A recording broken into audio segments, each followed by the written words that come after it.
Sa iba pa mga balita, naglaan ang lokal na pamahalaan ng Makati City ng 100 milyong pisong pondo para ipamahagi sa mga public school teachers para sa kanilang allowances.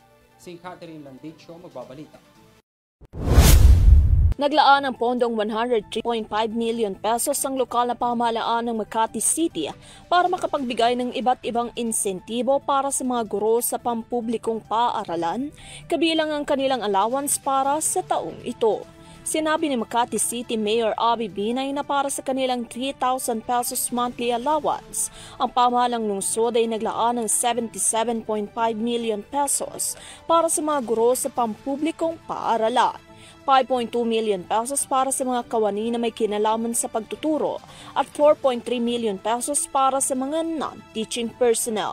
Ayon kay Binay, taon-taon ang pamahalang lungsod na naglalaan ng budget para sa iba't ibang insentibo para sa mga guro sa pampublikong paaralan ng Makati.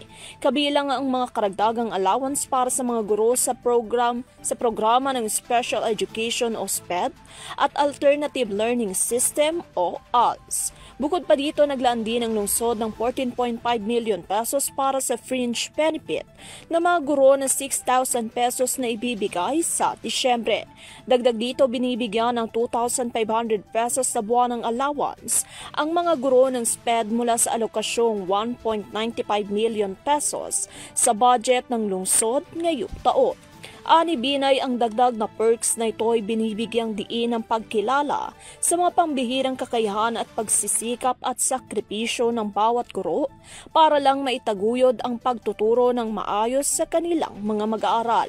Ipinahayag din ng alkalde ang kanyang suporta sa layunin ni Education Secretary Sani Angara na mapabuti pa ang benepisyo at kondisyon sa pagtatrabaho ng mga guro sa bansa.